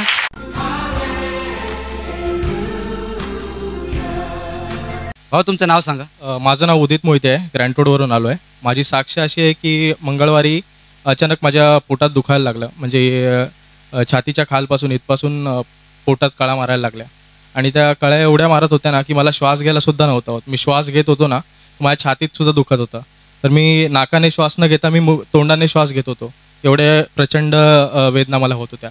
मग घरी जेव्हा पोचलो ना मी तेव्हा म्हणजे असा अक्षरशः फ्लोअरवर असा लोळत होतो, म्हणजे माशासारखं तडपडत होतो. एवढ्या भयंकर वेदना होत होत्या. एवढ्या वेदना होत होत्या? हो हो. आणि मग त्याच दरम्यान माझी आई आणि माझ्या भावानी प्रार्थना केली आणि मी शिष्यरांची मुक्तीची प्रार्थना ऐकत होतो. ब्रदरांची प्रवचनं आणि शिष्यरांची प्रवचनं पण ऐकली आणि थोड्या वेळाने मला बरं वाटू लागलं. आणि त्याच्यानंतर परत 15 मिनिटांनी मला परत तोच त्रास चालू झाला. आणि त्यानंतर जो त्रास चालू झाला ना तो आणखीन भयंकर, म्हणजे आणखीन जास्त वेदना होऊ लागला. तर मग मी इथे कॉल केलेला. तेव्हा सिस्टरांनी माझ्यासाठी प्रार्थना केली आणि त्यांच्या प्रार्थनेद्वारे मला फरक जाणवला आणि त्याद्वारे माझ्या पूर्ण वेदना निघून गेल्या पोटातल्या. पण दुसऱ्या दिवशी मला लघवीला म्हणजे असं रक्तासारखं होऊ लागलं, म्हणजे लालसर लघवी होऊ लागली. तर लघवी जेव्हा झाली म्हणजे तुमचा तो पहिला पोटाचा त्रास निघून गेला प्रार्थना केल्यानंतर सिस्टरांनी? हो हो, त्याच दिवशी निघून गेला. ज्या दिवशी प्रार्थना केली ना रात्री, मंगळवारी रात्री प्रार्थना केली त्याच दिवशी तो त्रास निघून गेला. पण दुसऱ्या दिवशी मला सकाळी जेव्हा उठलो मी तेव्हा त्रास तर नव्हताच पोटात, काही दुखत वगैरे नव्हतं, पण लघवीला असं लालसर होत होतं. तर माझ्या मनात शांती होती. आणि मी बाहेर जेव्हा गेलो ना, वॉशरूमच्या बाहेर गेलो, तेव्हा इथून फोटो दिलेला आहे, त्याच्यावर वचन आहे प्रभूचं की प्रभूमध्ये सर्वदा आनंद करा, पुन्हा म्हणेन सर्वदा आनंद करा, प्रभूचे येणे समीप आहे, कशाच्याही विषयी चिंताक्रांत होऊ नका. ते वचन म्हणजे नेहमी लक्षात राहतं, माझ्या समोरच असतं नजरेच्या. त्यामुळे मग मी एकदम शांतच होतो, म्हणजे मला काय असं वाटलं नाही. माझा विश्वास होता की देव हे पण बरं करेल म्हणून. तर मी कॉल वगैरे नाही केला, मी लॉग इन केलं, काम करायला सुरुवात केली. आणि मला मग इथून कॉल आला, सिस्टरांनी कॉल केलेला की तुमची काल तब्येत बरी नव्हती, तर तुम्हाला आता कसं वाटतं म्हणून. तर मी त्यांना माझी ती हे सांगितली की पोटातलं वेदना तर निघून गेल्यात, पण आता अशी लघवीला लालसर होत आहे मला म्हणून. तर तेव्हा त्यांनी माझ्यासाठी प्रार्थना केली आणि मला सांगितलं की पाण्याचा जे ग्लास आहे ना, त्याच्यावर ब्रदरांच्या कबरेच्या मातीचा क्रूस काढा, तेल टाका, पाणी टाका इथून नेलेलं प्रार्थना घरातून, आणि कबरेची माती पण टाका आणि ते पिया, तुम्ही त्याचा वापर करा. तर मी ते पियायला लागलो आणि तसंच मी माझी पाण्याची बॉटल जी आहे त्याच्यावर पण क्रूस काढला, त्याच्यामध्ये पण पाणी जे घेतलं ते त्याच्यामध्ये प्रार्थनेचं पाणी मिक्स केलं, तेल मिक्स केलं आणि कबरेची माती मिक्स केली.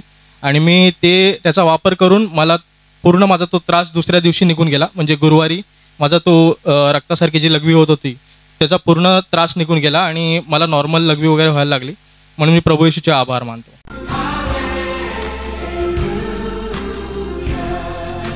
तुमचं नाव सांगा. माझं नाव नेहा शिगवण आहे. मी नालासोपाऱ्यावरून आलेली आहे. माझ्या मुलाची अशी साक्ष आहे की शुक्रवारी तो उठल्याच्या नंतर त्याची खूप दाढ दुखत होती आणि तो रडत पण होता.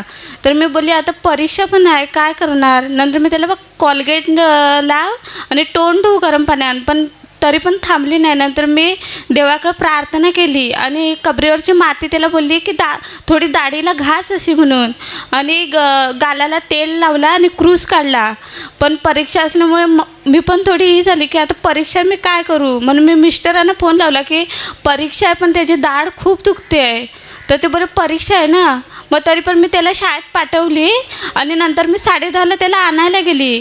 तर तो शाळेतून बाहेर आला वर्गातून आणि बोलते मम्मी की मला येशूने वर्गामध्येच मला बरी केली, म्हणून मी प्रभू येशूला धन्यवाद देते.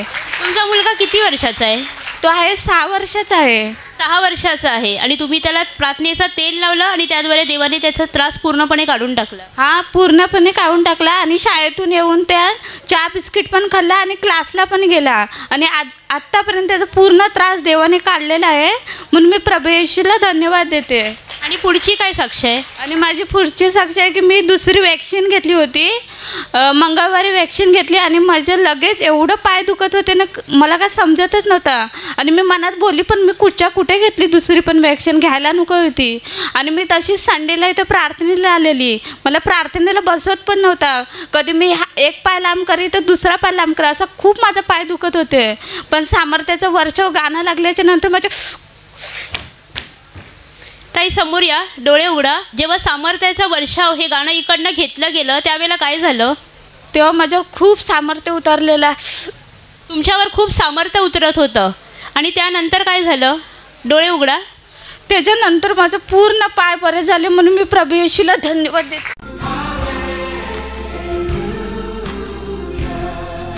तुमचं नाव सांगा. माझं नाव सुनील गणदिवे. मी मुलुंडवरून आलो आहे. मी माझ्या पत्नीची साक्ष देत आहे. माझ्या पत्नीला 1 महिन्यापासनं भूकच लागत नव्हती. म्हणजे थोडं फार खाल्लं की लगेच पोट भरायचं. आणि मग त्यानंतर ती मला नेहमी सांगायची की आपण प्रार्थनेला जाऊया. तसं आम्ही यूट्यूबवरती शुक्रवार शनिवार रविवार अगदी नियमित प्रार्थना बघतो. पण ज्या एकाग्रतेने प्रार्थना बघितली पाहिजे किंवा केली पाहिजे त्या एकाग्रतेने होत नव्हती. आणि ती मला नेहमी सांगायची की आपण प्रार्थनेला जाऊया. पण आपल्याकडे ते नंबरचं रिस्ट्रिक्शन होतं, त्यामुळे आणि बाकीच्या गोष्टीमध्ये येणं होत नव्हतं. पण 15 दिवसापूर्वी मी तिला प्रार्थनेला घेऊन आलो आणि सिस्टरांच्या प्रवचनामध्येच तिला एवढा स्पर्श झाला. आणि त्यानंतर आज 15 दिवस झाले ती व्यवस्थित खाते पिते, चांगली भूक लागते. म्हणून मी प्रभू येशूला धन्यवाद देतो. देवाने त्यांच्यावर दया केली तर त्यांना व्यवस्थित भूक लागते, व्यवस्थित जेवतात, व्यवस्थित सारखी भूक लागते, म्हणायला हरकत नाही. सारखं म्हणजे खाणं होतं, आता अगदी व्यवस्थित आहे. म्हणून मी प्रभू येशूला धन्यवाद देतो.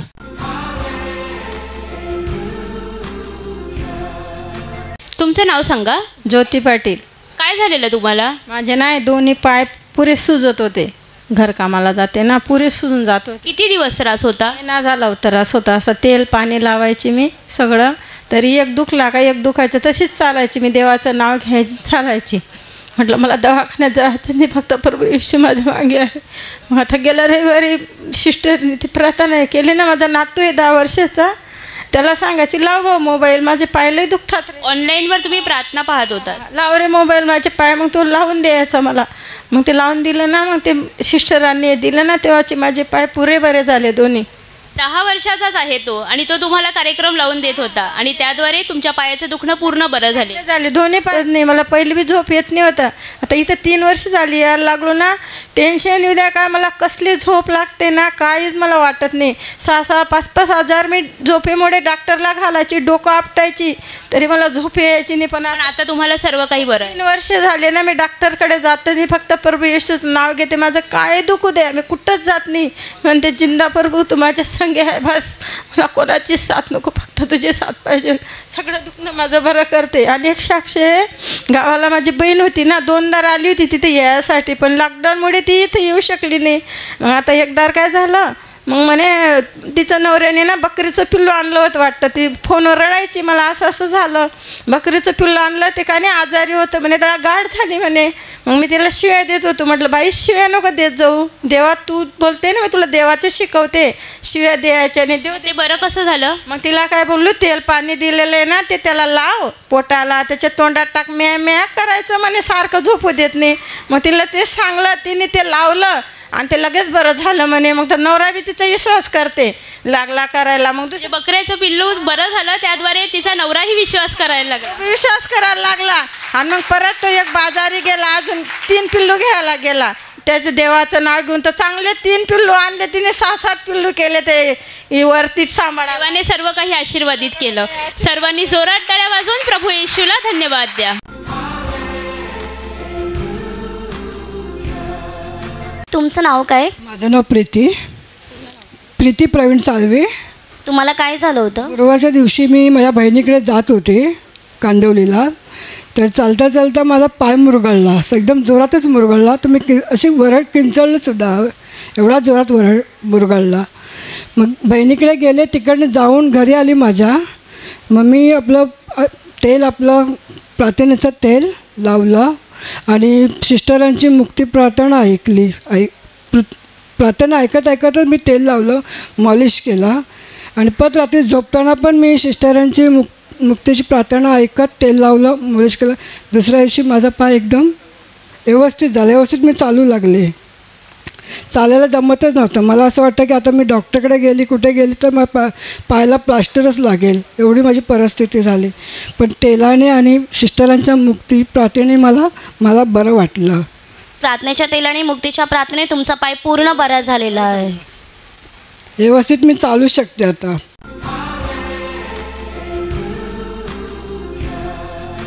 तुमचं नाव सांगा. काव्या गावणूक. आणि काय साक्ष आहे? माझा डिसेंबर महिन्यामध्ये डावा डोळा खूप दुखत होता. आणि डिसेंबर 2021 का? हां, डिसेंबर 2021मध्ये हा डावा डोळा पूर्ण दुखत होता, आणि इकडून हा नाक पण आणि डोळा पण दुखत होता, आणि पाणी येत होतं, म्हणजे सतत पाणी यायचं. त्यानंतर मी आशीर्वादित तेल टाकलेलं आणि प्रार्थना केलेली. माझा तो डोळा पूर्ण बंद झाला, दुखायचा बंद झाला. आता 3 महिने झाले, पूर्णच मला बरं वाटतं आहे. आणि आज मी प्रार्थनेला येत होती, अर्ध्या रस्त्यामध्ये आले आणि माझ्या छातीमध्ये जोरात वेदना व्हायला लागल्या. इतक्या जोरात व्हायला लागल्या की मी उठून उभी राहिले, पूर्ण घामाने भिजले. आणि एका बाजूने आवाज आला की बसमधून उतर आणि घरी जा निघून. पण मी बोलले नाही, मी प्रार्थनेला जाते, मी नाही उतरणार. मला काही झालं तरी देव माझा मला देव माझा सांभाळतो आहे, मी बरी होणार. आणि एवढंच बोलले आणि थोडं बरं वाटायला लागलं. मग पर्समध्ये कबरेवरची माती होती, ती खाल्ली आणि पूर्ण बरं झाले. म्हणून मी प्रभू येशूला धन्यवाद देते. तुम्ही ब्रदरांच्या कबरेवरील माती खाल्ली? हां, माझ्याकडे पर्समध्ये माती होती कबरेवरची. आणि तुमची भीती निघून गेली? हां, म्हणजे माझ्या मनातली भीती पण निघून गेली आणि छातीत ज्या वेदना होत होत्या त्या पण हळूहळू कमी व्हायला लागल्या. म्हणून मी प्रभू येशूचे आभार मानते. आता छातीत वेदना होतात? नाही, अजिबात नाही. म्हणजे तेव्हा जसा मी येत होते तेव्हा 10 मिनटं एवढ्या भयंकर वेदना व्हायला लागल्या की मी घामाने भिजले. मी बोलली मला असं काय होतं आहे, अर्ध्या रस्त्यामध्ये आलेले मला हे असं काय होतं आहे, पण प्रभूने मला वाचवलं म्हणून मी प्रभूचे आभार मानते. भाऊ तुमचं नाव सांगा. माझं नाव हरीश्वर म्हात्रे आहे. मी अर्नाळाहून आला आहे. माझं असं 2-3 दिवस झालं मी असं जमिनीवर बसला का माझी पाठ दुखायची. असं जमिनीवरती मांडी घालून बसला का भरपूर दुखायची पाठ. पण आता आदरमुक्तीची प्रार्थना झाली, मी कमरेवरती हात ठेवला, पण आता माझी पाठ दुखायची बंद झाली. म्हणून मी प्रभू येशूला धन्यवाद.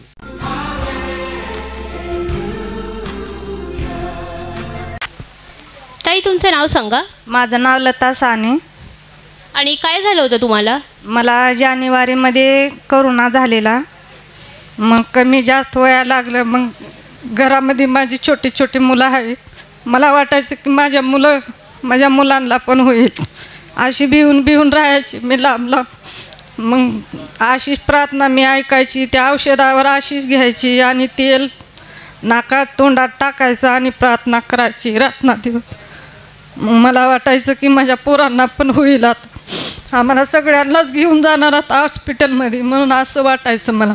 तुम्हाला म्हणजे भीती वाटायची? भीती वाटायची. आणि हॉस्पिटलमधून फोन यायची की तुम्हाला असं झालं आहे, तुम्ही कुठं आहेत आता म्हणून असं फोन करायचे ते लोक.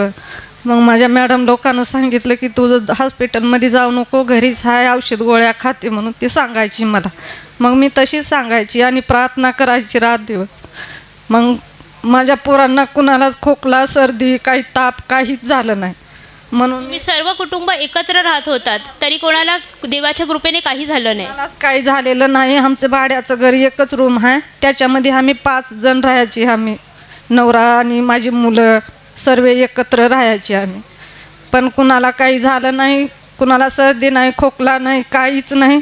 म्हणून मी प्रभू येशूला धन्यवाद देते. माझ्या आणि तुम्हाला देखील देवाने कोरोना ह्या आजारापासून पूर्णपणे बरं केलेलं आहे. ह्या आजारापासून मला पण बरं केलं देवाने. 2 दिवस असं मला झालं होतं की मी आता काय होते की माझं असं वाटायचं मला.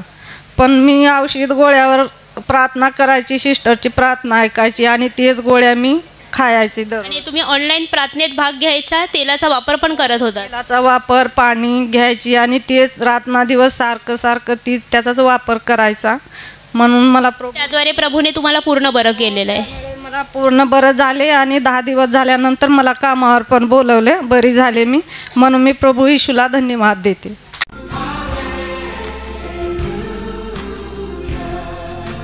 तुमचं नाव काय? अनुसया हरिदास आपला अनुसया नवगिरे. काय झालं होतं तुमच्या नातीबरोबर? माझी नात आहे ना, मला माहितीच नाही घरी. ती घरी झोपलेली होती. माझी सून माझ्याकडं आली, तिला दवाखान्यात नेलेलं होतं. तर मग म्हणे तिला उलट्या झाल्या आणि तिने डोळे वरती केले होते.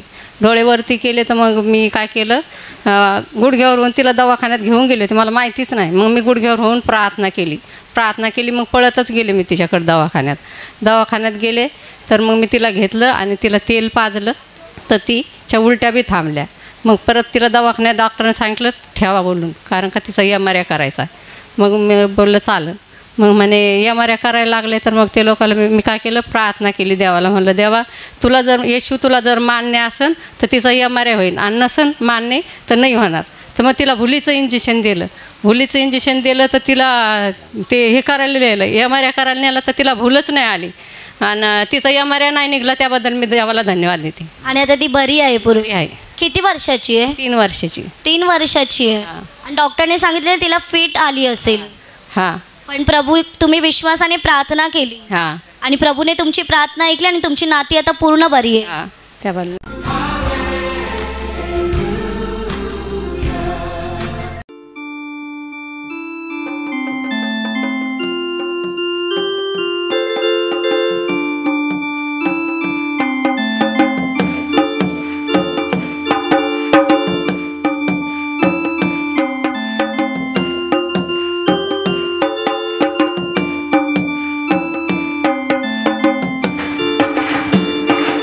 प्रभु का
जोरजोरात टाळ्या वाजवा आणि प्रभू येशूचे आभार माना.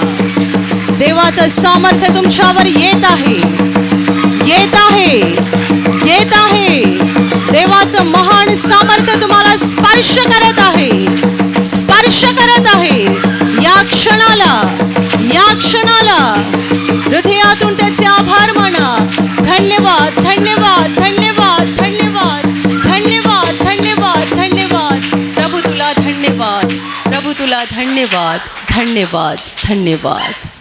बघा आपल्या प्रेमळ प्रभूकडे, तो आत्म्याच्या रूपाणीकडे हजर आहे. पूर्ण हॉलमध्ये त्याची उपस्थिती आहे. तो प्रेम आहे, प्रेम आहे, अनंत प्रेम आहे.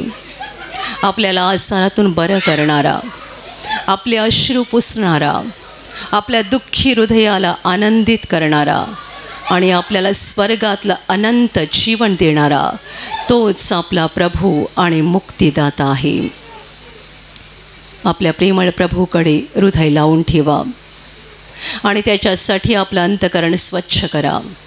आठवण करा, तुमच्या मनात कुणाबद्दल राग आहे, तुम्ही कुणाचा द्वेष करत आहात, त्या सगळ्यांना क्षमा करा. ही प्रभूची आपल्याला आज्ञा आहे की आपल्या मनात कुणाबद्दलही राग असता कामा नये. क्षमा करा, सगळ्यांना क्षमा करा. ज्याने तुम्हाला त्रास दिला आहे, फसवला आहे, तुमचा अपमान केला आहे, तुमची बदनामी केली आहे, क्षमा करा अशा सगळ्या लोकांना. Touch touch touch. आणि आता नम्रपणे तुमची पापं प्रभूसमोर कबूल करा आणि तुमच्या पापांसाठी पश्चाताप करा. जो पाप कबूल करतो त्याच्यावर देव दया करतो. कबूल करा पाप, मनातले वाईट विचार, डोळ्यांनी पाहिलेल्या वाईट गोष्टी, मुखातून निघालेले वाईट शब्द, तुमच्या जीवनातील सगळी वाईट कामं प्रभूसमोर कबूल करा. खोटं बोलणं, चोरी करणं, व्यभिचार करणं, खून करणं, दुसऱ्यांना फसवणं, लुबाडणं, स्वार्थाने वागणं, गर्वाने वागणं, सगळी पापं कबूल करा आणि प्रभूला सांगा, प्रभू मी एक पापी व्यक्ती आहे, माझं जीवन पापाने भरलेलं आहे, मला माझी सगळी पापं मान्य आहेत, कबूल आहेत. प्रभू मला दुःख होतं आहे, माझ्या पापांसाठी मला वाईट वाटतं आहे, मी पापी आहे. प्रभू मी पापी आहे, मी महापापी आहे, मला माझ्या पापांसाठी दुःख होतं आहे. प्रभू टच टच टच. आणि आता क्षमा मागा प्रभूकडे. आपल्याला पाप क्षमा देण्यासाठीच प्रभूने क्रूसावर स्वतःचं बलिदान केलं आहे. आपल्या हृदयाने प्रभूच्या क्रूसाकडे बघा, तुमचे हात उंच करा आणि त्याला हाक देऊन सांगा, प्रभू येशू मला क्षमा कर, मला क्षमा कर प्रभू, मला क्षमा कर प्रभू, मी पापी आहे. प्रभू मी पापी आहे, मी महापापी आहे, माझं पाप्यावर दया कर, माझं पाप्यावर दया कर. प्रभू दया कर माझ्यावर, दया कर माझ्यावर, मला क्षमा कर, मला तुझी गरज आहे, मला तुझी गरज आहे, तूच माझा आधार आहेस. प्रभू दया कर माझ्यावर, मला क्षमा कर, मला क्षमा कर, मला तुझ्या व्यंगेत घे प्रभू, मला तुझ्या मिठीत घे प्रभू, दया कर माझ्यावर, मला क्षमा कर. आणि आता विश्वासाने तुमच्या आजारी भागावर हात ठेवा आणि तिथे हात ठेवणं शक्य नसेल तर छातीवर हात ठेवा. ही प्रभूची वेळ आहे, ही प्रभूची घटका आहे. स्वर्ग तुमच्यासाठी उघडलेला आहे. तुमच्या शरीरातील सर्व आजार प्रभू येशूच्या पवित्र नावाने या क्षणाला निघून जाऊत. शरीरातल्या गाठी नष्ट होत, शरीरावरचे डाग नष्ट होत, जखमा सुकून जाऊत, सूज निघून जाऊ. मानसिक आजार प्रभू येशूच्या नावाने पूर्णपणे नष्ट हो. तुमच्या शरीरातला प्रत्येक अवयव जो सैतानाने बांधून ठेवलेला आहे, प्रभू येशूच्या नावाने या क्षणाला ते सर्व अवयव मोकळे होत, आंधळे पाहायला लागोत, मुके बोलायला लागोत, लंगडे चालायला लागोत, बहिरे ऐकायला लागोत, कुष्ठरोगी शुद्ध होत, पक्षघाती उठवले जाऊत. ज्यांच्यामध्ये अशुद्धात्मे आहेत त्या सर्व शुद्धात्म्यांनो प्रभू येशूच्या नावाने मी तुम्हाला आज्ञा देत आहे, या क्षणाला यांना सोडून निघून जा आणि पुन्हा त्यांच्यात शिरू नका. ज्यांना नोकरी नाही आहे त्यांना प्रभू नोकरी देव. ज्यांचा धंदा आहे त्यांच्या धंद्यावर प्रभूचे आशीर्वाद देवोत. ज्यांच्याकडे घर नाही आहे त्यांना प्रभू घर देव. ज्यांना मूलबाळ नाही आहे त्यांना प्रभू मूल देव. जे कर्जबाजारी आहेत ते कर्जातून मुक्त होत. जे व्यसनाधीन आहेत ते व्यसन मुक्त होत. ज्यांच्या घरात भांडणं आहेत त्यांच्या घरात प्रभूची शांती येवो. तुमच्या जीवनातील आणि तुमच्या कुटुंबातील प्रत्येक आजार, दुःख, संकट प्रभू येशूच्या पवित्र नावाने या क्षणाला निघून जाओ आणि तुमच्यावर आणि तुमच्या कुटुंबावर प्रभू येशूचे महान आशीर्वाद येवोत. जोरात टाळ्या वाजवा, प्रभूचे आभार माना, मनापासून बोला धन्यवाद प्रभू, धन्यवाद प्रभू, धन्यवाद प्रभू, धन्यवाद, धन्यवाद, धन्यवाद, धन्यवाद, धन्यवाद, धन्यवाद, धन्यवाद, धन्यवाद प्रभू, तुला धन्यवाद, धन्यवाद स्वर्गीय पिता, धन्यवाद प्रभू येशू, धन्यवाद पवित्र आत्म्या, धन्यवाद, धन्यवाद, धन्यवाद प्रभू, तुला धन्यवाद. हालेलुया, हालेलुया, हालेलुया. आणि आता शेवटच्या आशीर्वादांसाठी उभे राहा. आशीर्वादासाठी दोन्ही हात उंच करा आणि याच वेळेला घरून आणलेलं तेल, पाणी, रुमाल आणि इतर ज्या वस्तूंवर तुम्हाला आशीर्वाद हवा आहे त्या हातात धरून उंच करा. प्रभू त्यावर आता आशीर्वाद देईल. तुम्हा सगळ्यांवर प्रभू येशूचे महान आशीर्वाद येवोत. तुम्ही जिथे जाल तिथे यशस्वी व्हाल. तुम्ही जसं बोलाल तसं घडेल. तुमच्या मनातील इच्छा प्रभू येशू पूर्ण करेल. सैतानाच्या सर्व डावपेचांपासून प्रभू येशू तुमचं रक्षण करेल. तुमचं जीवन आणि तुमचं कुटुंब प्रभू येशूच्या महान आशीर्वादाने भरून जाईल. आमीन. ज्यांना देवाचं काम करायचं आहे आणि सामर्थ्य हवं आहे तुम्ही विश्वासाने दोन्ही हात उंच ठेवा. तुम्हा सगळ्यांवर पवित्र आत्मा उतरो. हात खाली ठेवा. आता आपण मुक्तीची प्रार्थना घेणार आहोत. ही पापक्षमा आणि स्वर्ग प्रवेशाची प्रार्थना आहे. तुमच्यापैकी ज्यांनी प्रभू येशूवर विश्वास ठेवलेला नाही आहे, तुम्हाला जर आज विश्वास ठेवून मुक्ती मिळवायची असेल तर हात जोडा, डोळे बंद करा आणि माझ्या मागे ही प्रार्थना बोला. हे प्रभू येशू, आज मी तुझ्यावर पूर्णपणे विश्वास ठेवत आहे. मी विश्वास ठेवतो की तू देवाचा पुत्र आहेस. तू माझ्यासाठी स्वर्ग सोडून जगात आलास. तू माझ्यासाठी क्रूसावर मरण पावलास. हे प्रभू येशू, आज माझ्या अंतकरणात मी तुझा स्वीकार करत आहे. तू माझा प्रभू आहेस. तू माझा मुक्तिदाता आहेस. हे प्रभू येशू, मी पापी आहे. मला क्षमा कर आणि मला तुझ्या पवित्र आत्म्याने भरून काढ. आमीन. हालेलुया, हालेलुया, हालेलुया, हालेलुया. भावांनो आणि बहिणींनो, आशिष प्रार्थना घरात दर शुक्रवारी व रविवारी प्रार्थना सभा असतात.